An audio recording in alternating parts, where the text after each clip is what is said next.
Մարտին։ Հրաչ։ Ինչ նորություն կա։ Կա նորություն, հետաքրքիր նորություն է։ Բոլորիս կողմից շատ սիրված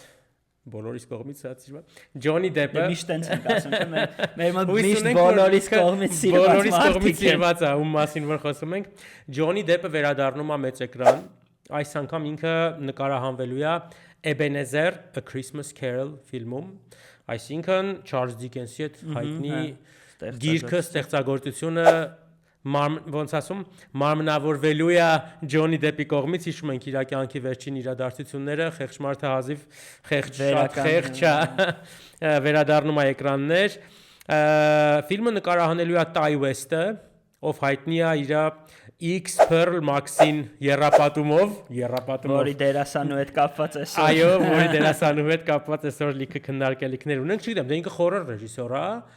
Նու այս պատմությունը ինքը ունի տենց բաներ, հա, տենց։ Դե կարելի է մի քիչ մութ նկարել իրան, այդ մութ ինքնին դարք էլի, ոչ թե գույնը, այլ իր կոնտենտի տեսանկյունից։ Իսկ թվում է Ty West-ը շատ հետաքրքիր իր ձեռագիրը կդնի այս պատմության վրա, ու շատ լավ ֆիլմ կստացվի իմ կարծիքով։ Release date-ը նոյեմբերի 13-ա դրված 26 թվականի, ու ֆիլմում լինելու է նաև Անդրեա Ռայսբորոն, ում գիտենք Birdman-ից ու Two Leslie-ից Օսկարի նոմինացիայով։ Հա, հետաքրքիր է։ Դա այս Christmas Carol-ը էլի այն ստեղծագործություններից է, որ միլիոնավոր տարբեր էկրանիզացիաներ, տարբերակներով, դաժե բանի հետ կա։ Ոյ, մոռացա անունը։ Will Ferrell-ի հետ կա տենց ինչ ժամանակակից կոմեդիա եւ այլն, բայց դե բոլորս նաեւ հիշում ենք Jim Carrey, Motion Capture Masterpiece-ը։ Այո, ես շատ եմ այդ սիրում։ Զեմեկիսի իմ ամենասիրած ստեղծագործությունն է։ Ապաստան քննարկել ենք էսի ուրեմն ուժեմ։ Այո, ես այդ ուղեղումս պահել էի, այդպես ցուցակ ունեմ, ինքը Զեմեկիսի ֆիլմերում, կստացի ես իր լիստ ունեմ, առաջի երկու տեղում էլ մուլտֆիլմեր են, մեկը էսա, մեկն էլ Պալյարնի էքսպրեսը։ Հա, այս Polar Express-ը։ Բայց ես սիրտս բան է, էլի արա, էսենց կոդրել, ասած ասած գրավել է խոսքով իր այդ անիմեյշնները ինձ դուր են գալիս։ Այդ Polar Express-ի մի հատ կոմպի խաղ կար, հիշում խաղում ես, վազում ես, թռնում ես, ինչ որ բաներ ես գողանում, հետաքրքիր էր։ Այն ժամանակ այդ 2000-ականներին շատ պոպուլարներ չէ, ինչ կինոդուս էր գալի, նույնով Գարի Պոտերները բոլոր բան,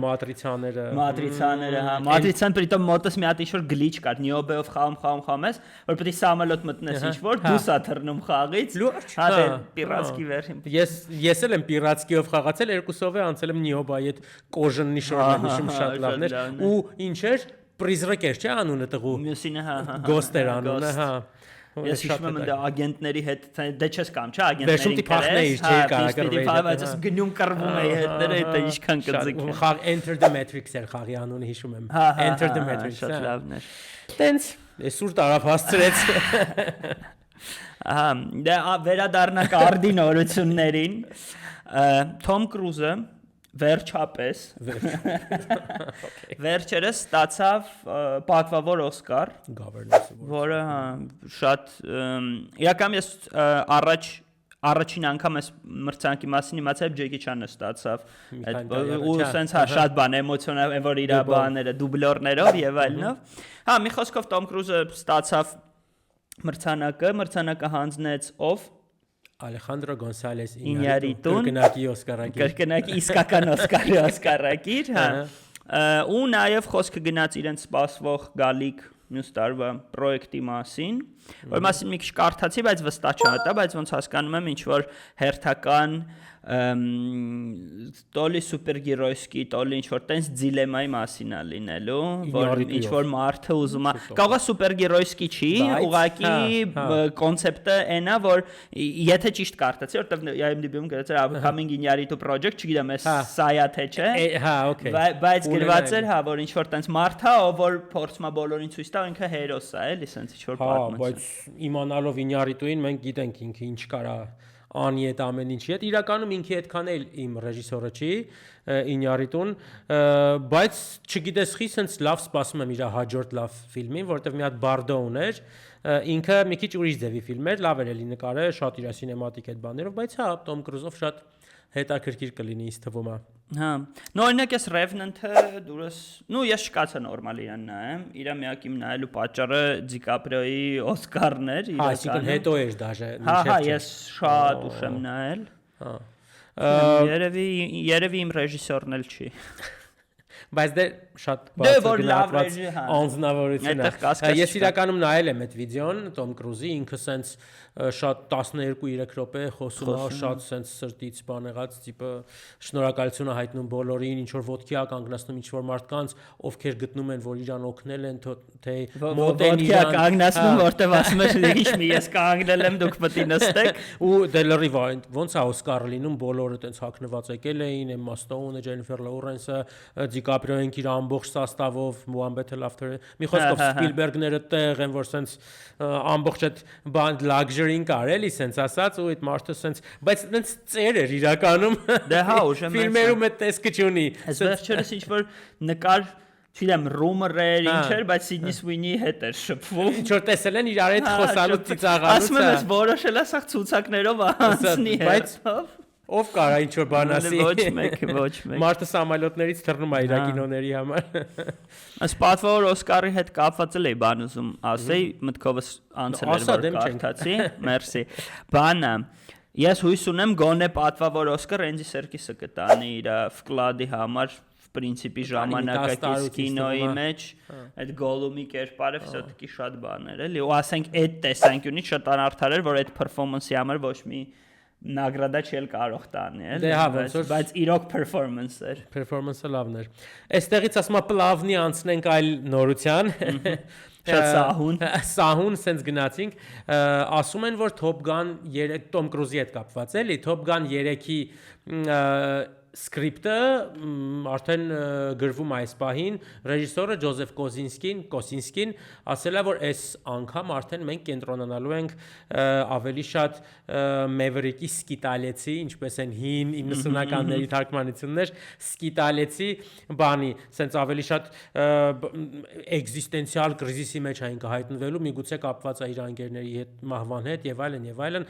թվում է թե էքշենը շատ չի լինելու բայց ինչ Top Gun առանց էքշենի չգիտեմ Maverick ասացիր հիշեցի պետք է նայել են մեր քվիզին Maverick պատասխանողները կան պատասխանողներ պետք է ասել ճիշտ եք պետք է ասել ճիշտ է իհարկե պետք է ասել ինչի մասին է խոսքը վերադառնալը դե կսպասենք իրականում ես Top Gun 1-ը անկեղծ ասած չեմ նայել իմ առաջի Top Gun-ը կարծեմ իրար հետ նայեցինք չէ երկուսը իրար հետ նայեց բայց այնտեղ Val Kilmer իր ծաղկուն շրջանում է այստեղի պես չի հա բայց օրինակ Top Gun 2-ը հստակ вообще թվում է թե կարիք չկար առաջինը նայելու երկրորդը սյուժետից էր հա ինձ թվում է տենց շանակելու ես էլ եմ համաձայն որ դժվար է պատկերացնել ոնց է հնարավոր դա ոչ բլոկբասթերային կամ էքշնային Հոմելենի Տոնի Սկոթներ նկարը Ռիդլի Սկոթի կարող են հա Դաժե այս ֆորմուլա 1-ն էր, չէ՞ որ հելել մենք էլ մտածում ենք Տոնի Սկոթի քննարկենք հետո հիշեցի որ այն դրաֆտերի մեջ էր այն դրաֆտերի մեջ է ճիշտ անքատ անփաբլիշների հա որ ֆորմուլա 1-ն էլ էր նման ոնց որ Թոմ Դեմսել Իդրիսին իմացանք տենց Լեգոն է չէ լավ տղա է հա հեն լիքը դերեր այս ստանալու վրա այս թվում է լրիվ в общем ես եւս մեկ փոքր նորություն կարող է այդքան էլ փոքր չէ Ստիվեն Սպիլբերգը Այդ անվան հետ փոքր բան չի կարա լինի։ Դե կարա լավ, ինքը որպես նորություն բան չի, բայց Ստիվեն Սպիլբերգը հայտարարել է, որ ինքը պայքարելու է ու պայքարում է փոքր ֆիլմերի համար, որը որպես օրինակ նա բերել է Համնետը, ես ենթադրում եմ ինքը պրոդյուսերներից է Համնետի ուրեմն լինելու, որ այդպիսի կինոները կինոթատրոնի ռիլիզ ստանան, կինոթատրալնի ռիլիզ ստանան, որովհետև հիմա այտենց շատ են այդ բլոկբասթերները, ստուդիոնի կինոները ու թվում է թե նմանատիպ ավելի փոքր, հա, ֆիլմերը, փոքր ոչ թե իրանց պարունակության տեսանկյունից, այլ փոքր իրանց հա, չգիտեմ, բյուջեի մասշտաբության եւ այլնի տեսանկյունից մնում են անտեսված ու Ստիվեն Սպիլբերգը իմ կարծիքով բլոկբասթերների պապան ասում է որ ինքը սկսում է պայքար ոչ այդքան բլոկբասթերների դեմ, որքան անկախ կինոների կողմ Տեսնենք ինչ կլինի, Համնետն էլ դե սպասվող պրեմիերաներից է, որը որ իրականում Համնետը Thanksgiving-ին է դուրս գալու։ Հա, արդեն։ Thanksgiving-ին դուրս է գալու ու իրականում հույսեր ունենք, որ մարտես կարող է հայտնվի մեր երկրում, որովհետև եթե հանկարծ չհայտնվեց, մինչև award season-ի կեսերը ինձ թվում է մենք չենք տեսնի այն, որովհետև ինքը ոդում ուշ կհայտնվի ինձ թվում է, այնպես որ այս ասածներից պետք է ուշադրություն դարձնել։ Դե կախված է այնպես ինչքան բլոկբասթերներ դեռ մնաց, Գալավալոմկա եմ ասում, Zootopia 2 ունենք։ Հա, դեռ կա, հա։ դեռ երևի էս Running Man-ը հələ որ կգնայեսի լավ Wicked-ն էլ հայկական շեդևրները իհարկե Wicked-ն էլ ես այդ բլոկբասթերների շարքին եմ դասավոր դասում ֆիլմերը մանավանդ դեպի նոր տարի որոնք երեխեքն էլ են գնալու իրանք են միշտ կասան դրանց որ Համնետի համար պետքա պայքարել իսկականից մենք սկսում ենք մեր պայքարը իսկ եթե Սպիլբերգ ինչ որ գործ ասում դժվար չհասցնի Հայաստանին չհասնի մի խոսքով հա ես կողմ եմ նրա այդ նախաձեռնությանը ես էլ եմ կողմ որովհետև իրոք եթե տենց չեղավ ես իմ երբ ենք նայելու այդ ֆիլմը արդյունքում հոգնած ջարդված քանի նայում ենք հիմա նայենք հեսա Golden Globe-ներն ահա Golden Globe-ին ընթരാճ կամի այլ նորություն Train Dreams ֆիլմը որը Best Picture-ի contender-ների մեջ է, այսինքն ինքն 10 ֆիլմերից մեկն է, որ ենթադրվում է, որ Օսկարում լավագույն ֆիլմի տեխնացու է լինելու։ Վաղվանից, դե լավ, վաղվանից չասենք, որովհետև նոյեմբերի 21-ից լինելու է Netflix-ում եւ կարող ենք ձրի վայելել։ Ամենայն հավանականությամբ 3 չառաջի օրվանից, եթե հասնենք editing անենք 3 չառաջի օրվանից արդեն կա Netflix-ում, այնպես որ ձրի կարող ենք վայելել։ Joel Edgerton լավ բանը շատ քիչ վճարով այսպես ասած մեջը գլխավոր դերում լինելու են Joel Edgerton, Felicity Jones, ով ինչ որ բրուտալիստով հետ գալուց հետո հա ինչ որ Best Picture-ների մեջ է ու Clifton Collins Jr.-ը ինքը իմ սիրած դերասաններից է իրականում, բայց այտենց մեծ բաներում շատ չի նկարվում։ Մի խոսքով թվում է թե շատ լավ ֆիլմ է ու արժի իրան սպասել։ Սպասենք, հա, մանավանդ եթե Netflix-ը, թվում է թե Netflix-ը շատ կներեք հայրենիս համար խզարում է։ Հերթով House of Dynamite-ը, որը տեխնիկական պատճառներով դուք մեր քննարկումը որ մենք այդ թողարկումն ունեինք։ Այո, բայց մենք այն քննարկել ենք, հիմա Train Dreams-ը, Stranger Things-ը գալիս, այսինքն եթե Frankenstein, որը դեռ սպասեք մի 10 րոպեից կամ 5 րոպեից կարադառնանք։ Հա, ու ասեմ, փաստորեն, եթե մենք հասցնենք շաբաթ օրվա համար դուրս գալ 2 օրից, այո, Stranger Things-ի պրեմիերան է առաջի էպիզոդի։ Այո, ես մեծ հաճույքով չգիտեմ։ Ես էլ մեծ հաճույքով չգիտեմ։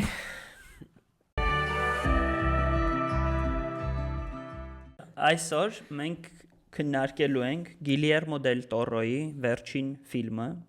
որի անունն է պարզապես Ֆրանկենշտեյն։ Պրոստը Մարիա։ Դե ֆիլմը պատմում է հայտնի սյուժե, ոնց է դոկտոր Վիկտոր Ֆրանկենշտեյնը ստեղծում, մի քիչ ասենք այս ֆիլմի տեսանկյունից, հա, ավելի էքսցենտրիկ, էգոիստ գիտնականը ստեղծում մի արարած creature, հա։ Պատաբար չէ, իր էքսպերիմենտների արդյունքում ստեղծում է այդ creature-ին ու ֆիլմը ընդհանուր առմամբ պատմում է թե ոնց է այդ պահից, մինչ այդ պահը պլյուս այդ պահից հետո զարգանում թե Վիկտոր Ֆրանկենշտեյնի կյանքը, թե տարարածի կամ մոնստրի կյանքը։ Այդքան չեմ ուզում մոնստր ասեմ, որովհետև այս ֆիլմում հատուկ ինքը գրած էր creature բոլոր տեղերը, սուշեստվո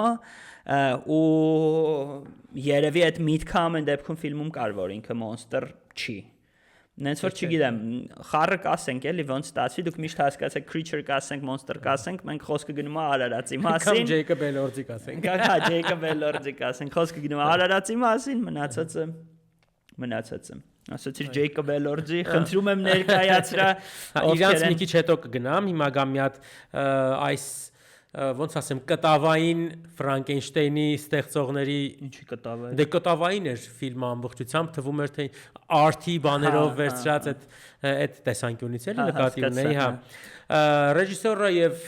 ադապտացնողը ստեղ writer-ը նենցա ոնց որ ինքնա գրե ադապտացնող Գիլերմո դել Տորո ինչի մասին է խոսքը նրա վերջին 4 ֆիլմերը 4-ը SL եմ ներառում, որովհետև գիտենք, որ Օսկարում է լինելու։ Վերջին 4 մուլտֆիլմերը բոլորը Օսկարի նոմինանտ Pinocchio, Nightmare Alley-ն ու Shape of Water, այդ բոլորը Best Picture կամ Best Animated Feature-ի այնտեղ գրել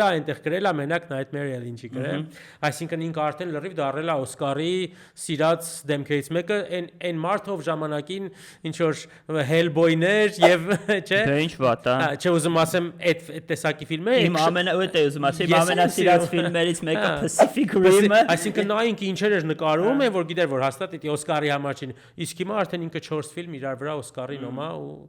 Մալադեց։ Labyrinth Fafman-ն ինքը չէր։ Հա, Այդ как раз էս ոճի մեջ։ Best Foreign Language-ի մեջ ա եղել, բայց չի հաղթել իմիշելով, որովհետև այդտեղ ուրիշ ֆիլմ կար։ Պալմայա հաղթել հենց, չէ, Պալմայի նոմինանտ ա եղել Labyrinth Fafman-ի համար ու իր Shape of Water-ով, որով եւ Օսկարն ա հաղթել, ինչպես նաեւ Golden Lion-ը Վենեցիայի փառատոնի։ Այսպիսի միգուցե եւ այո, իմ տեսանկյունից էլ, որտեղ Three Billboards։ Հա, ասենք մակարդակով ուրիշ սուբյեկտիվ ընկելի, ասում ըստեղ մեր նման երկու հոգի կարան նստեն, ասեն, չէ, Shape of Water-ը։ Ահա։ Կոմպոզիտորը Ալեքսանդր Դեպլա, ով չգիտենք իր ազգանունը ոնց է ճիշտ ասելը, Դեսպլայա, ես այսօր վիդեո եմ նայել, որտեղ ինքն իրան Դեսպլայ էր ասում։ Հա, ինքը 11-ակի Օսկարի նոմինանտ, 2 անգամ հաղթած, Shape of Water-ի ու Grand Budapest Hotel-ի շատ երևելի դեմք է։ Իդեպ ես իրան հենց տեսել եմ այն ժամանակ, երբ որ ես բոլորին Shape of Water-ին եւ այլն, իրանց Shape of Water-ի press conference-ի ժամանակ այն ժամանակ շատ ջահել էր, հիմա շատ է մեծացել տեսավիթը։ Մի խոսքով, այս տեսակ լեգենդար անձնավորություն ինքը իրոք, ասենք լրիվ ամենաբաների շարքից է։ Ինքը ժամանակի նույնիսկ ինչքան գիտեմ կամ Կաննի կամ Վենեցիայի փառատոնի ժյուրիի նախագահն ա եղել։ Հենց էս Ալեքսանդր կոմպոզիտորը պատկերացնում ես, հա։ Շատ ֆիլմեր ունի, Tree of Life, վերջի 2 Harry Potter-ը ինքն է, վերջի soundtrack Imitation Game, King's Speech, Wes Anderson-ի գրեթե բոլոր ֆիլմերը, մի խոսքով այսպես անձնավորություն։ Dan Laustsen սինեմատոգրաֆերը, ով Օսկարի նոմինանտ ա եղել հենց Shape of Water-ի ու Nightmare Alley-ի համար, Guillermo del Toro-ի վերջին 2 ֆիլմի համար։ Ես իրան տեսել եմ, սենց վիդեոներով, շատ սենց համեստ ու գիտես ավելի շատ կոմպոզիտորի ու production designer-ի տպավորություն ա թողում, օպերատորի ընդհանրապես նման չի։ Դες գիտենք, չէ, օպերատորն Ռոջեր Դիկինսի ձևի է, այն Միրանդան իր, բայց ինքը չէ, ընդհանրապես իր ասած շատ բան մարդ է, սենց փոքրամարմին խելոք թվում է։ Ու ասեմ իմանը կզարմանաս թե ինքը նաև որ ֆիլմի օպերատոր John Wick-երի օպերատորն է չհաշված առաջինը John Wick 2, 3, 4-ի օպերատորն է Crimson Peak Գրանցիոս աշխատանք օպերատորը Color Purple ու այս տարվա The Gorge ֆիլմը որը դու նաև տեսել ես ինչքան գիտեմ Anya Taylor-Joy Հա Gorge-ը ոնց եմ Gorge-ի օպերատորն է տեղը չբե հա պատկերացնում ես ինչ խառը բաներ է նկարում ինչ պատահին ինչ գործ տալիս աշխատում ասում է Թամբալ մարդ չի այսպես ասած ու դերասանները Oscar Isaac, Jacob Elordi, Mia Goth, Christoph Waltz, Felix Kammerer of All Quiet on Western Front-ի գերմանական ֆիլմի գլխավոր դերասանն է, այս վերջինը որ ելել էր Charles Dance, Lannister-ը հայտնի,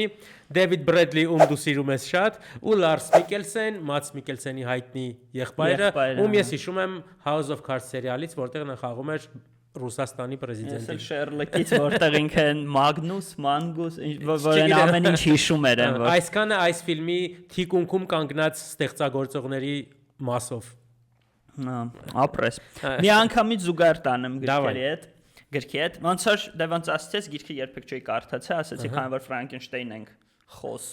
խոսացեք։ Հա, քանի որ Ֆրանկենշտեյնն ենք քննարկելու, մի հատ գիրքը փորձեմ կարդալ։ Հատկապես որ հասցվելու գիրք է, այդպես թվում է, հա։ Մեծ չի, հասցրեցի, այս մեր զապիսից մի քանի ժամ առաջ ավարտեցի, բայց գործել էի անում։ Այսի հատուկ գոլեգաների համար եթե ասում եք, որ գործս արել էի, հարց չկա։ Քրիստոֆ Վալցի կերպարը ընդհանրապես գրքում գոյություն չունի։ Ինքը ստեղծված Հա, David Bradley-ի կերպարը կա գրքում, բայց շատ ավելի փոքր ու շատ ավելի քիչ կերպարի վրա ազդեցություն ունեցող պերսոնաժ է, այստեղ շատ կարևոր պերսոնաժ է։ Տարօրինակ ընտրություններից ուրեմն Lars Mikkelsen-ի դերասանը, կերպարը կներեք, ով խաղում է կապիտան Անդերսոնին, գրքում, եթե ես ազգանունից ճիշտ եմ հասկանում, անգլիացի է, ընդհանրապես չեմ հասկանում, ինչի համար պետք է իրան դանիացի սարքել։ Եվ այդ որ գնում են Պալյարնի, չգիտեմ ինչի դրա համար։ Բայց այնտեղ անգլիացի է եկել ու ընդ որում հենց սկզբի հատվածը այդ անգլիացու պատմությունն է։ Այդ գրքում էլ, в принципе, ֆիլմում էլ շատ սիրուն էր այդ սկզբի հատվածը, ոնց է այդ անգլիացին նամակ գրում իր կարծեմ քրոջը թե ում, որտեղ ուզում է գրավի այդ Պալյարնի, նո առաջինը հասնի, հա հյուսիսային բևեռ, ու գալիս է Պետերբուրգ, հենց այտենց էլ համ գրքում էր ան ֆիլմը, դա քրույա հավաքում ու գնում են դեպի հյուսիսային բևեռ։ Ինչը հենց սկզբից էլի գրքի հետ տարբերություն եմ զգացել, խոսացել ենք դրա մասին, որ գրքում երբ հայտնաբերում են Վիկտոր Ֆրանկենշտեյնին ուրեմն սիտուացիան այնպիսին է, որ ինչ որ խոսակցություն է գնում ու որտեղ Վիկտոր Ֆրանկին, այսինքն Զատրավկան դեպի հիմնական պատմությունը հենց այդտեղ այդպես է տեղ ունենում։ Ֆիլմում չֆիքսեցի այդ բանը, որ ասում է ինչ ես անում, ես ասում եմ դե ուզում եմ Հյուսեյն Բևերը գրավել, չգիտեմ այդ գրավել կասեն թե ոնց։ Հասնել Հյուսեյն Բևերին։ Ինքը ասում է, ապաստոն դու իմ նման խենթ ես, պետք չի, այդ խենթությունը լավ բանի չեմ բերում գիտության մեջ ու սկսում է իր պատմությունը։ Այդպես, դա սկզբնական դեռ զուգահեռները գրքի հետ այդպեսին։ Ինձ թվում է ինք ուղակի ինչ որ նախ որ ձյուն, չգիտեմ ինչ, չէ, ձյուներ այն ինչ որ բան, ինչ որ դες նորդիկ բան է ուզեցել երևի իր ասենց ներսում մի հատ ասենց ինչ որ նորվեգացի կամ դանիացի անեմ, ինչ որ ասենց հետաքրքիր լինի, հատկապես որ միգուցե Լարս Միկելսենի հետ մոտիկ ա եղել։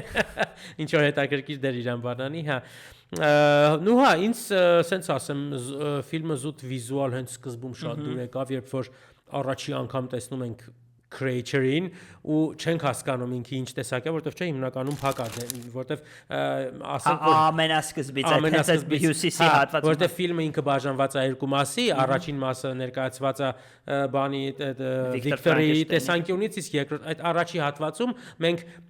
creature-ին համարյա նորմալ չենք տեսնում, էլի ինչ որ տենց թաքնված դեմքը կիսը կամ կեսից սկսած ենք սկսում տեսնել։ Առաջի հատված դու ես պայն ինչի նկատի ունես։ Չէ, նկատի ունեմ այդ ֆիլմի սկզբի մասում, հա, ֆիլմի սկզբի մասում, հա։ Իրան տենց ասոբը շատ չենք տեսնում, ոնց որ պահում է, էլի որ առեղծվածը մնա եւ այլն։ Ինձ այդ կադրերը հենց այդ հյուսիսային Բևերի այդ հատված այդ լիդակոլ նավի այդ շրջանում շատ էր դուր գալի, հատկապես այն առումով, որ սենց Ջեյկոբ Էլորդին ամենավորում creature-ին, ինքը երբ որ սենց կանգնած է ու սենց հերվում նավը երևում է ու հակառակ երբ որ նավն են ցույց տալիս ու հերվում իրան են ցույց տալի, այդ տեսակի տեսարանները սենց ոնց ասում է զախվատիվը դուխ չէ, տենց են ասում այդ որ երկնքի այդ բաց կապույտն է, դեղին է, ինչ որ բան ու տենց ինքը հերվում կանգնած ու սենց իր նպատակն է դեպի ու ինքը գիտենք արդեն ինքը շատ բարի սիրտ է ունեցել, բայց հիմա չէ սենց զայրացած եւ այլն ու սենց ուզում է գնա դեպի այն նրանք ուզում են իրան հակահարված տան, ինքը շրջում է այդ ամենի գրքում եմ հիշում, ես գիրքը շուտ եմ կարդացել, երևի թե 14 կամ 15 թվին, 14 թվին ու հիշում եմ էլի որ տենց ինքը ոնց է հետապնդում այդ նավին, ոնց է հետապնդում Ֆրանկենշտեյնին, չկա այնտեղ դες բան, բայց Ֆրանկենշտեյնի հետևից այնտեղ գիտես ոնց է ավելի ու ես մտածում եմ ֆիլմում տենց կային ավելի բան վախենալու կլիներ, գրքում սենց է ուրեմն իրանք միջև Ֆրանկենշտեյնին հանդիպել է, հերվում ինչ որ Волчի упряжкային, Волчի չէ, ну в общем, Собачья упряжкային դեպքում որ գնում է։ Հետո ինչ որ ժամանակ հետո Ֆրանկենշտեյնին ինչ որ նավով գալիս է այդ սառուսների միջով Ֆրանկենշտեյնին են հանդիպում, ու ես որ կարդում եմ ու հենց կինոն չէի նայել, հենց կինոն սկսեցի նայել, պատկերացրի որ տենց մի հատ սցենա կլինի, լը պատկերացրի այդ քո ասած սախ սեթինգում ու հերվից հերու տեսնում եմ որ ինչ որ մեկը շամ բան այդ упряжкային վազում է, ասենք գժանոց կլիներ, սենց էլ էր գժանոց, հա, բայց կադրային տեսանկյունից ու հենց այդ սինեմատոգրաֆիկ տեսանկյունից են որ դու ինչ այլ պետք կինո սիրողի համար, չգիտեմ, հա, միգուցե պատմության տեսանկյունից այստեղ տարբեր տեսանկյուններ եմ լսել եւ այլն, որ միգուցե մի քիչ կարճ էր պետք լինել 2 ժամ ու կես պետք չէր 2 ժամ էր պետք կամ օրինակ, չգիտեմ, իրանց մեջ ավելի շատ կապը ցույց տար, բայց ինձ թվում է իր կարծիքով ինքը լավ էլ ցույց է տվել Դել Տորոն, որտեվ ստեր ինքը ավելի շատ տիպը ծնող երեխա փոխհարաբերություններն է փորձը ցույց տալ այդ չստացվածությունը այդ ամեն ինչի, չգիտեմ, խիա կենտրոնացե դրա վրա, այսինքն որ ծնողը միշտ չի կարողանում երեխային հասկանալ, ու ինքը հենց ասում է իր մոտ լրիվ նպատակային է եղել Պինոկիոից հետո էս նկարելը, որովհետև լրիվ identical պատմություններ են ասում է, այնտեղ էլ ոնց որ չէ, նույն ձևի պատմություն է։ Բայց այնտեղ երեխան է վատը, ծնողը լավը, այստեղ փորձել է ցույց տալ, չէ, զուտ այդ կոնցեպտը է, էլի որ ինչ որ ոչ մարդկային ինչ որ բան է ստեղծում, ինչ որ մեկը, ու սկսում է այդ տեսանկյունից, նույն ինքը տենց է, էլի բան արել, որ ուզեցել է որ setting եւ այլն իրար նման լինեն, չգիտեմ ինչքանով է նման, ինչքանով նման չի, բայց պետքա հարգանք ու պատիվ ցուցաբերել Դել Տորոին, ով ասել է որ ինքը CGI ու AI ընդհանրապես չի ուզում, ու այդ նավը ու այդ լաբորատորիան ամբողջությամբ սարքած են։ Իրականում դրանց սարքած են։ Չէ, ես կակրաս ուզում եմ ասել որ CGI-ը որտեղ կար ահավոր էր պրոստը։ Շատ վատ էր, շատ գայլերի մասին է խոսքը։ Գայլերն էլ ընդ ինչ որ պահի Չէ, օրինակ այդ կներեք Արյուն Լվիկ հատվածն է, որտեղ ինչ որ գլուխա ծխվում բանա լինում, շատ լավ էր սարքած։ Ինձ թվում է դա CGI չէր, ինձ թվում է դա props-երով ամեն ինչով իրոք setting-ում է եղել։ Բայց այն հատվածն է, որտեղ հստակ գիտես, որ CGI է, շատ ահավորներ են, որ նայել չէր լինում։ Ամենազարմանալին հենց ես կարդացել եմ, որ այն գայլերի տեսարանը, որտեղ որ մտնում են ու բան են անում, ստե ասենք։ Հա որ էսի տենց քայր տեխնիկական հատվածները քննարկեցին, համեմատաբար առանց սպոյլերներին, այլևս լինելու են սպոյլերներ, դուք զգուշացված եք, իսկ մենք հիմա հանգիստ կխոսանք։ Ինչ ասես կխոսանք հիմա։ Հա, իրականում տենց ինքը ոչ այնքան սպոյլերային էր զուտ թե ով է լինելու, այլ զուտ գայլերն էի ասելու։ В общем, այնտեղ մի հատ պահ կա, որ գայլերն են ու հա, գայլերը շատ զարմանալի էին, այն որ մի քիչ չհասկացանք, էլի հա։ Հետաքրքիր է, չմնա բյուջեն ինչքան էր ֆիլմի, կարող է սա դերասանների վրա գնաց։ Չգիտեմ, իրականում ես ինտերվյուներ եմ նայել, միագոտ այնքան տարօրինակ է խոսում։ Դե ինքը առասարակ տարօրինակ է ինձ թվում։ X-ի մճի պերսոնաժը խոսա կամ Pearl-ը խոսա, հենց այն որ sense ինչ որ հարց են տալի, ինքը սկսում է ինչ որ ինչ է խոսում, չես հասկանում։ Ցույց է ու միշտ փորձում է բանալ, որ Del Toro-ն շատ բարի անձնավորություն է ու sense շատ հեշտ են աշխատել, թողել է մոնտաժի ժամանակ գա իր հետ նստի մոնտաժը նայեն բանը, բայց sense այնպես ձևի է խոսում, չես հասկանում, խի ինչ է խոսում, խի է խոսում։ Մի խոսքով տես բաներ։ Հա Ուզում եմ մի քիչ խոսամ դերասաններից ու իմ ընկալումից դերասանների։ Օրինակ դες միշտ երբ էկրանին տեսնում Քրիստոֆ Վալց, սիրտս ուզում է հալվի, ուզում եմ տեսնեմ Օսկարի supporting actor-ի դեր, բացարձակ այդպես չէր։ Պլանել չի եղել ինձ թվում է։ Դե հա, երևի պլանել չի եղել, բայց ինձ թվում է եթե դու Քրիստոֆ Վալցը բերում, լավ կանես տենց պլան ունենաս ամեն դեպքում։ Նախ ռուդիմենտալ կերպարեր իմ կարծիքով, գուցե կերպարեր ում կարիքը կա, այն տեսանկյունից, որ եթե ինչ-որ մեկը հարց տա, բա որտեղից փող, բա որտեղից բան, բերեցին կերպար մտցրեցին, ով փողի հարցը լուծել է, ինչ-որ sense մագիչիսկի օբրազով ինքը գոյություն ունի, ու որպես հետևանք շատ սթորիներ արդեն փոխվել էին գրքի հետ եւս համատած, որոնք թվում է թե կարար չփոխվեր։ Օրինակ, այդ Էլիզաբեթի պատմությունը, ով որ ընդհանրապես գրքում բացարձակ ուրիշ կերպար է, ինքը իրանց ընտանիքից է, ով պիտի ամուսնան, դե դու էլ կհիշես։ Իհարկե։ Ու նենց է ստացվում, որ այստեղ Էլիզաբեթը դուրս է գալիս Քրիստոֆ Վալցի եղբոր հարսնացունը։ Չէ, Քրիստոֆ Վալցի Պլիմյանիցանը, հա։ Այստեղ էլ եղբոր հարսնացուն է։ Ու այդ կերպարը եւս տենց թվում է թե ես ավելին էի սպասում, անկեղծ ասած, չգիտեմ, խաղը դուրս չեկավ, այս կոնկրետ Եղիզաբեթի մասին է խոսքը։ Չգիտեմ, թե խաղը դուրս չեկավ, թե ինչ, չնայած լավ կերպար էր, բայց այդ բարությունը, որը որ փորձել են իրանք հաղորդեն, այդքան իմ մոտ ավելի շատ ինչ որ ոչ թե բարության տիպար էր, հա, այլ ինչ որ Սաստրադանիայի եւ այլնի այդ ոչ թե բարություն մեջ նկատեցի, այ ուղղակի ոնց որ նույն Ֆրանկենշտեյնի մոնստերի նկատմամբ պրոստը վայ ինչ մեղք ես Ազիզ ջան, հələ տենանք ինչ ես անելու։ Միջև այդ երբ համարյա ամուսնուն դավաճանում էր, բես պիտի մինուտ մեզ տենց թվալու էր թողել, էլի, էդի տենց ասած, երբ որ գույներից էր խոսում ֆիլմի, դե գիտեք ոնց է ռեժիսորներ ամեն մեկ իրանց ֆիլմերում ունենում են այդ իրանց ուղեղում այդ ամեն ինչը, որ դու ուղղակի նայում ես, էդի տենց չգիտեմ, քանի անգամ ֆիլմը պիտի նայես ու քանի անգամ սենց կադրերը պիտի հատիկ-հատիկ ուսումնասիրես, որ հասկանաս, կա այդ ասում է բանը Ֆրանկենշտեյնի մանկությունը սպիտակ սև եւ կարմիր գույների մեջ է, բանը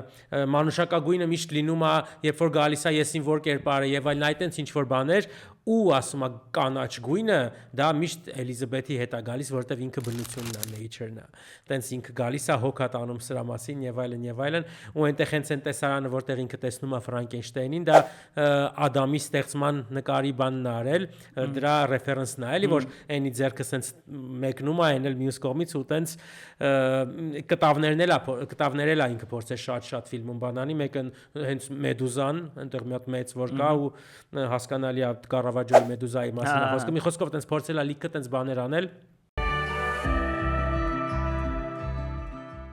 Letterboxd-ում մի ինչ որ ցուցակ է հայտնվել, որը նշում է թե Գիլերմո Դել Տորոն որ ֆիլմերից է ոգեշնչվել, որ նկարահանել է այս ֆիլմը։ Հապա։ Ճիշտն ասած, մի քիչ տենց controversial է իրականում, մի քիչ տենց համմտածում եմ ինչից կարա կախված լինի, ինչ կարա վերցրած լինի, որ այս իրան ոգեշնչած լինեն։ Հիմա ասեմ, Ստենլի Կուբրիկի Բարի Լինդոն ֆիլմը, որը sense period piece դրամա է, մի շատ վատ մարդու մասին, իռլանդացի, ով ուղղակի սիրահարվում է, չէ, ոչ թե սիրահարվում, այլ այնպես անում, որ մի հարուստ իռլանդացի կին իրեն սիրահարվում, ինքը սկսում է օգտվել իր ունեցվածքից։ Չգիտեմ, մեկը Ֆելինիի Կազանովան է, no comment ընդհանրապես, չգիտեմ ինչն է։ Ridley Scott-ի Duelists ֆիլմը այստեղ կամ իր ամենաառաջի լիամետրաժ ֆիլմն է Ridley Scott-ի։ Tim Roth-ի հետի ֆիլմն է։ Harvey Keitel-ի։ Իմ գլխավոր կերպարներին չեմ հիշում, որտեղ շուտ եմ նայել, ես պատմությունն եմ ուղղակի հիշում, որ երկու հոգի մի քանի տարի շարունակ ուզում են դուել անեն իրար դեմ ու էտա այստեղ ես տենում եմ այդ ինչ որ նմանություն Frankenstein-ի ու Creature-ի միջև հետ եմ տեսնում Ken Russell-ի Devils ֆիլմը Սատանաները ֆիլմը չգիտեմ ես այս ֆիլմը նայել եմ բայց էլի sense no comment կարող է գնալ ստուգել նայել տեսնել ինչքանով եք նմանացնում ու ամենահետաքրքիրը էլի կոնֆրոնտացիայի մասին է բայց չգիտեմ խի իմենը էս Միլոշ Ֆորմալի Amadeus ֆիլմը Amadeus-ը Սալիերի Մոցարտի պայքարը Իրան ինչ որ հա միգուցե տենց ինչ որ ավելի մարդկային ոչ մարդկային կամ գենիալ մի խոսքով այս ֆիլմերն են որ Letterboxd-ում ուղղակի ես լիստ եմ տեսել որը official բաների մեջ էր ոչ թե ինչ որ մեկը սարքել գցել է էլի այսպեսի հետաքրքիր նորություն Հետաքրքիր ահա դե չգիտեմ ես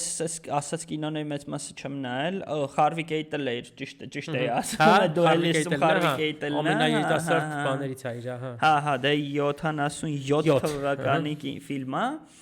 չգիտեմ հա գուցե այդ inspiration-ը նենց բան է իրական ինչից ասես կարա inspire լինի ու ոնց որ լավ բան ես ասում հա օրինակ այն Paul Thomas Anderson-ի հետ տենց շատ լավ լրիվ հասկանում էին հինգ ֆիլմներ հասկացանք ինչ է հա այստեղ նենց որ հա կարող է հիմա նստել է ինչ որ հատված է տեսել այդ ֆիլմում օրինակ ասել է օ էս իմ կինոն պիտի լինի օրինակ եղել է այսինքն կարող ավելի spiritual բան մանգալ հա բայց հետաքրքիր է զուտ ֆիլմերի հուշման առումով է շատ լավ ուղղակի մարդիկ կարող են ցուցակը տեսնել ուղղակի որ գնան այդ ֆիլմերը նայեն ինձ թվում է վնաս չկա այսպես ասած հա թվում է ես էլ ուզում եմ էլի տենց inspiration-ից խոսանք այս սկզբնական պատմության inspiration-ից մի փոքր խոսամ այսինքն գրքի հա գիրքը գրել է Mary Shelley-ին ով Percy Shelley-ի կինն էր Percy Shelley-ին հայտնի այն ժամանակ բայց պատմությունը ցույց տվեց որ Mary Shelley-ին ավելի հայտնի օրինակ Percy Shelley-ին ես Google-ել եմ իսկ Mary Shelley-ին շատ լավ գիտեի Ուրեմն Percy Shelley-ի կինն է, իրենց ընկերներով George Byron-ի հետ այդ թվում նաև ընկերների մեջ George Byron-ն էր։ Հիանալի գտնվում են շվեյցարական ինչ-որ ամրոցում ու դա հենց գրքի պրեդիսլովիայի մեջ էլ գրված է էպիլոգում ու հայտնի պատմությունն է, որ այնտեղ նստած որոշում են մի քանի հոգով horror պատմություններ գրել ու այնտեղ տենց կրուտոյ դեմքեր էին, չնայած չեմ ուսումնասիրել, կարող է Mary Shelley-ն էլ էր այդ պահին կրուտոյ դեմք, բայց ամեն դեպքում 18-րդ դարի սկիզբ տղամարդիկ պոետներ նստում են ու այդտեղ նաև Ջոն Պոլիդարին կար ով առաջին վամպիրային պատմության հեղինակն է այսինքն նովելիզացված հա ճիշտ է հայտնի է երևի դարձել վամպիրներին ու մասնավորապես Դրակուլային Բրեմ Ստոկերը բայց միջև այդ ու այդ ամբողջ պատմություն սկզբնական վիճակը հայտնվել էր Mary Shelley-ի մոտ հենց այդտեղ ու այն որ չեմ հիշում քո հետ էի խոսում թե ում հետ էի խոսում ինչքան հələ պատկերացրեք ինչքան հանճար եղա 19-րդ դարի սկզբում սենց ինչ-որ պատմություն մտածել որ ինչ-որ կերպար է ստեղծվում ինչ-որ հատվածներից եւ այլն հա ոնց է դա տեղի ունենում ու պատմությունն է որը 200 տարի է փաստացի պատմվում է ու ասենք հա 400-ից ավել կինո ոչ թե ադապտացիա այլ կինոներում տարբեր ու սերիալներում այս կերպարը հայտնվել է կարս գուշակես ես Frankenstein-ին կյանքում առաջի անգամ որտեղ եմ տեսել Frankenstein-ին որպես կերպար հա չես ասել ոնց հասկացա ինձ ինչ որ ֆիլմ պետքա լինի որտեղ ինչ որ մուլտֆիլմ երևի չէ ֆիլմ ինչ որ սերիալ չէ ոյ հետևաբար չէ պետքա հուշես ինձ թվում տուդուն Այդ Մարիոյի մուզիկան Վան Հելսինգու մտեղ հենց հենց այն ժամը հա կստացի այն Frankenstein այդ Creature-ը շատ ավելի նման է այն 31 թվականի ֆիլմի Creature-ին քան Jacob Elordi Մի հատ հետաքրքիր ուրիշ բան կարող եմ ասել Հարլանդերի պերսոնաժի պահով ով լրիվ նոր է ստեղծել դե միշտ էլ տենց լինում է ինձ թվում է որ ռեժիսորը ինչ որ նոր ֆիլմ է նկարում հին գրքերի մասին միշտ ինչ որ մի երկու նոր պերսոնաժ իր կողմից ստեղծում դնում է հա երբ որ ինքը նոր է տեսնում Վիկտոր Ֆրանկենշտեյնին Հարլանդերը իրան Պրամետեյ է ասում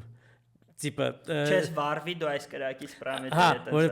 Պրամեթեյը Պրամեթեյ ասում, իսկ մենք հիշում ենք, որ գրքի օրիգինալ վերնագիրը ինքը ոնց է Frankenstein or modern or այսինքն այդ բանով տենց է իրան կոչում, ինչը այնտեղ ոչ մի հիմք չկա դրա պահով ու հետագայում երբ որ արդեն իրանք կոնֆրոնտացիայի են գնում ու նրա պահանջները ինքը չի կատարում, ասում է ես կլինեմ այն արծիվը, ով կկցահարի քո լյարդը, տիպը, այսինքն տենց հետաքրքիր է, էլի, հա, այդ պերսոնաժը տենց գոնե տենց մի երկու բանով աչքի անգնում, որովհետև ճիշտ է, օգտագործել Կրիստոֆ Վալցին նման ինքը դե տենց performance-ի կերպար չէր, էլի, ուղղակի կերպար էր, մի երկու ինչ որ կռիվային ինչ որ վիճակ եւ այլն բան, որը չէր բանում։ Իմ մյուս կողմից եմ մտածում եմ միգուցե Կրիստոֆ Վալցը ուղղակի փող քիչ է ուզել, դրա համար է ասել, այս խաղամ այդքանը բերեք։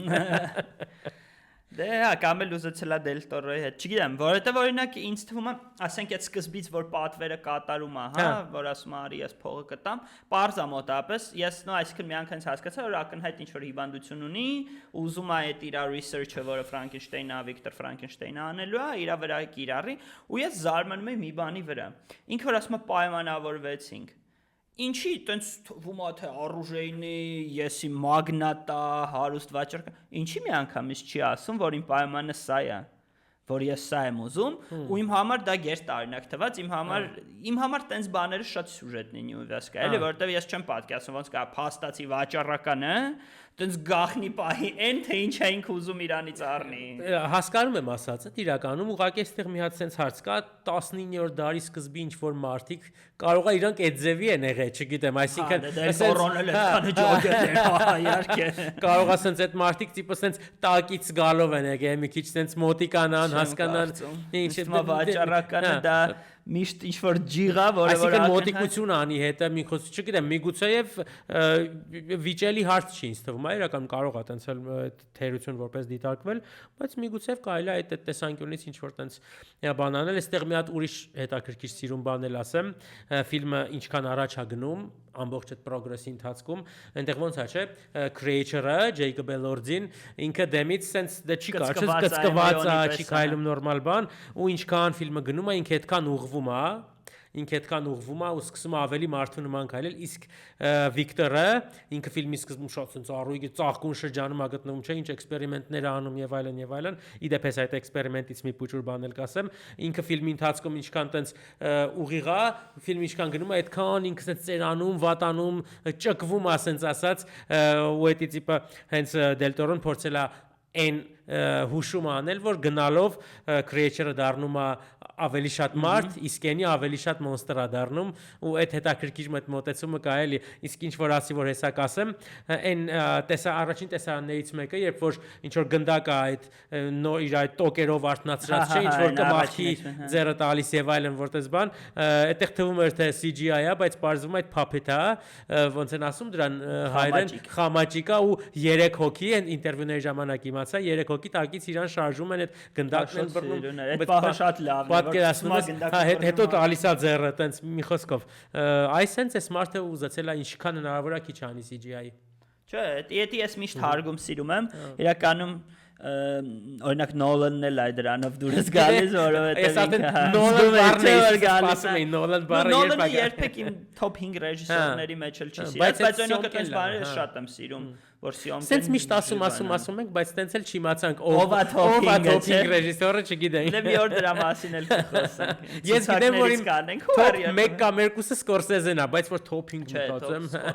դե քոնը չի մտնելու դե դրա համար էլ sense բան ենք անում էլի քննարկումներ ենք իրականացնում ես մի քիչ մի փոքր խոսամ հենց իմ ընկալման մասին ֆիլմի որպես ի վերջո չէ մարդը ֆիլմ է նկարել այս տեխնիկական եւ այլն ինձ թվում է ինքը գրքին ես հիշում եմ գիրքը կարդալու ժամանակ իմ զգացողություններն ու ապրումները եւ այլն ու ես հենց այս ֆիլմը նայելու ժամանակ զգացի որ ես ունեմ մոտավորապես նույն ապրումները որովհետեւ երբ որ նայում էի ֆիլմը ես տեսնում էի թե նայտես ինքը ինչքան է creature ինչքան հզոր է չէ համ ֆիզիկապես է շատ ուժեղ ամեն որ ինչ ուզի կա բայց հոգեպես ինքը ինչքան է տանջվում որովհետեւ չկա իր նման մեկը ում հետ ինքը կարա ապրի ու ամբողջ աշխարհը իրան չի ուզում, ինքը միշտ իզգոյ է, ինքը մի հատ փուճուր լավ բան է ուզում անի թաքնվում, այդ իր 2 մետրը վերցնում է ու մտնում է ինչ որ բաների տակ, ուզում է ինչ որ sense մարդկանց իշխախանգարի եւ այլն, ու ես հիշեցի թե ոնց էի խղճում գիրքը կարդալուց այն ժամանակ այս կերպային ու նույն զգացողությունները ոնց էին առաջանում այս ֆիլմը նայելուց, ես երբ կեսից հետո արդեն երբ creature-ին ցույց են տալիս, sense ասում ես ինչ մեղք է այս պերսոնա, լավ ինչ անի այս պերսոնաժը, մահանալ չի կարում, ինչ անում են չի մահանում ու ապրել չի կարում միայնակ, ոնց որ ինքն ասում։ Հետևաբար, չգիտեմ, ինքը դժվար ստեղ շարունակություն նկարահանի Դել Տորոն, ինձ թվում է, բայց այն թվերին 30-ականներին դա արել են Bride of Frankenstein-ն են նկարել, իդեպ Bride of Frankenstein-ը 33 թվականի, ես ինչքան հիշում եմ, ես շատ եմ հավանել, ավելի շատ, քան 31-ի Frankenstein-ը, այդ ժամանակվա ամենասիրած ֆիլմերից մեկն է, էլի շատ տենց heartbreaking, էլի շատ տենց էմոցիոնալ, մի խոսքով այդ էմոցիոնալ պահը իմ մոտ եղավ էլի իրականում, որովհետև ինձ այդ այն ինչքան գնալով վատանում էր Օսկար Այզեկը, որովհետև իր ոնց որ համհասկանում էր անելու ինքը սխալ բան է գործել, բայց չէր կարողանում ընդունել, մինչև այն պահը, որ էլ ուր չընդուներ, իսկ այս խեղճը ինքը տանջվում էր ու այդ իր իզգոյ լինելը իրան այդ հոգեբանական վիճակների մեջ էր գցում։ Տխուր էր իրականում։ Դե հա, իրականում այդ կերպարին, այդ creature-ին, այդ չգիտեմ, արարածին ոչ մեկ ցույց չտվեց, թե ոնց է պետք, ինչ է պետք։ Փորձվել մենակ բառեր ասա, դա շատ վատ դաստիարակման մեթոդ էր։ Ու այստեղ գանք հոր կերպարին, Վիկտորին, որովհետև ակնհայտորեն ցույց են տալիս, թե ոնց է Վիկտորը իրան ինչ հերն է արել, անում նաև creature-ի վրա, ու էսի իմ շատ ջղային պահերից է ֆիլմի նկատմամբ, որովհետև գրքում լրիվ հակառակն էր, հայրը, սենց աշխարհը հայրը, մայրը, սենց աշխարհի հրեշտակներն էին շատ բարի, շատ լավ են վերաբերում իրենց երեխաներին ու հենց մահանում են հիմնականում երեխաներին օգնելով, երեխաների համար տանջվելով, այսինքն իմ կարծիքով եւս մեկ արհեստական ներմուծում, որ հայրը վատն է, որպես հետանք տղան վատն է ու ինքը իր որդուն, հա, փաստացի վերջում էլ որ ընդունում է որ որդին է, էլի վատ մեթոդներով դաստիարակում է։ Ես հասկանում եմ, որ ացի ձեցի հարցն է, բայց մոտս հարց է առաջանում։ Իսկ ինչի համար պետք 10.800,447 անգամ ացի ձեցի մասին ինչ-որ բան պատմել մի քիչ ուրիշ ֆորմատով։ Հա, իրականում այս ֆիլմում թվում է թե հենց այդ հարցի իր մոտ շատ է բան եղել Դել Տորոյի ու ամեն ինչը այդ տեսանկյունից է փորձել, այսինքն վատ ծնող լինելու, դաստիարակելու հարցում ֆեյլ անելու եւ այլն, դա տեղափոխվում նրանից ընդեղ ու հենց այդ, չգիտեմ, միգուցե ինչ-որ բան է հիշեմ անկությունից, չգիտեմ։ Կարող է ծանր personal ինչ-որ բաներ է բանարը, բայց տեսա իհարկե ուզուտ դագատկեք են այսպես ասած, բայց օրինակ տենց փոքր պահերը ինձ մի քիչ ես օրինակ շատ ավելի շատ կուզենայի տեսեք օրինակ էլի հա հիմա էլ գրքի սփոյլեր կայեմ այնտեղ Ֆրանկենշտեյնի մոնստրը շատ սենց վրիժառու կերպար է, ինքը դաժանություններ ունի, ինքը երբ տեսնում է այդ Ուիլյամին իմանում է, որ ազգանունը Ֆրանկենշտեյնն է, ասում է, դու նրա աղբերն ես, այդ փոքր երեխա է, իրան այդպես սպանում է։ Ու որպես հետևանք կապերը, այստեղ մի հատ շատ մեծ ու կարևոր կերպար կա գրքում, ով Վիկտոր Ֆրանկենշտեյնի մանկության ընկերն է, ու մենք իրանք միասին սովորում են ճանապարհում ենք, դա էլ է մոնստրի ժերտվաներից մեկը լինում, ու գրքում այդ կապը Վիկտորի ու մոնստրի շատ ավելի մեծ է։ Փորձենք ինչ-որ կերպ ամփոփել, հերթով եւի կասենք, հա, ես սկսեմ, հետո դու կշարունակես։ Միանշանակ։ Ընդհանուր առմամբ ֆիլմը դուրս եկավ, չնայած նրան, որ իմ կարծիքով էլի, հա, մենք այս քննարկումները շատ ենք ունեցել, ինչքան է պետք ֆիլմը դիտարկել որպես գրքի հետ կապված ինչ-որ բան, ինչքան է պետք դիտարկել որպես առանձին ստեղծագործություն։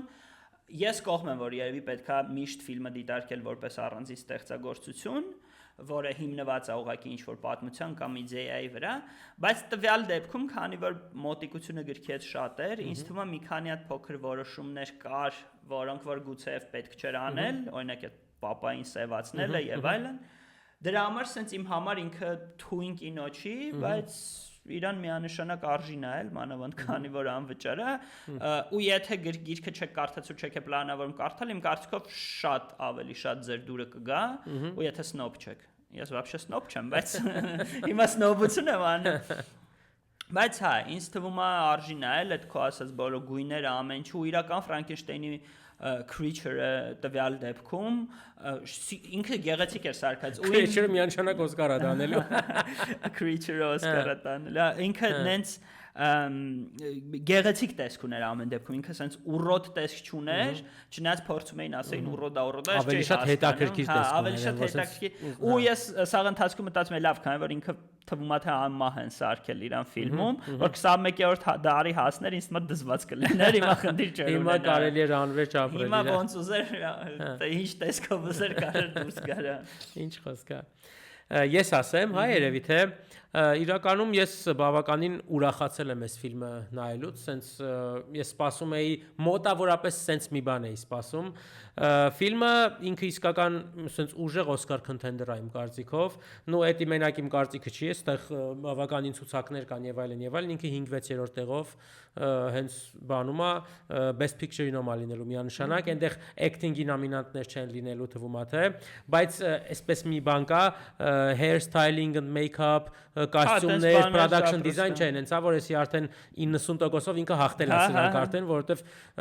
այն ինչ որ կան մեծամասնությամբ CGI են այլ բաներում, ու մի երկու ֆիլմ է մնացել, այնտեղ Համնեթը եւ այլն բան որ կան մրցակցեն, բայց շատ էի կարծիքով այս մեկը, այս ամեն ինչում խիստ առաջատար է։ Իսկ ֆիլմի տեսանկյունից զուտ ինձ թվում է ինքը ստացված ֆիլմ է, ինքը շեդևրալ չի, նու շատերը նաեւ կարող են իրան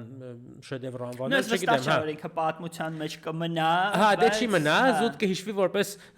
Գիլերմո դել Տորոյի Ֆրանկենշտեյն, հենց իր մոտիվներով, իր գույներով, իր ամեն ինչով, ինքը դել Տորոյի երևի թե տենց 3-րդ, 4-րդ կամ 4-րդ տենց ֆիլմն է globally ընդունված, այնտեղ Shape of Water, դե globally իրան են հավանում, բայց սա ես Shape of Water-ից ավելի շատ եմ հավանում։ Ես Shape of Water-ը ընդհանրապես չեմ հավանում։ Այնտեղ Լաբիրինթ Ֆավնա ու բանը Սատանայի ողնաշարը ոնց է Devil's Backbone այդ իր breakthrough ֆիլմն է, որով ինքը տենց առաջագնաց է, ոնց որ այ իրանց հետ ենք փորձում համեմատել։ Իմ կարծիքով ստացված ֆիլմը միանշանակ արժի նայել, դե եթե դուրնել էլ չկա մարդու, բոլորն իրավունք ունեն չհավանելու։ Այո, միշտ։ Դե ինչ։ Շնորհակալություն քննարկման համար։ Ինձ թվում է շատ հետաքրքիր, ինձ թվում է մի ժամ էլ կարայինք խոսայինք, այնքան խոսալու բան կար, բայց ամեն դեպքում երկանկյունին այսօր այսքանն էր։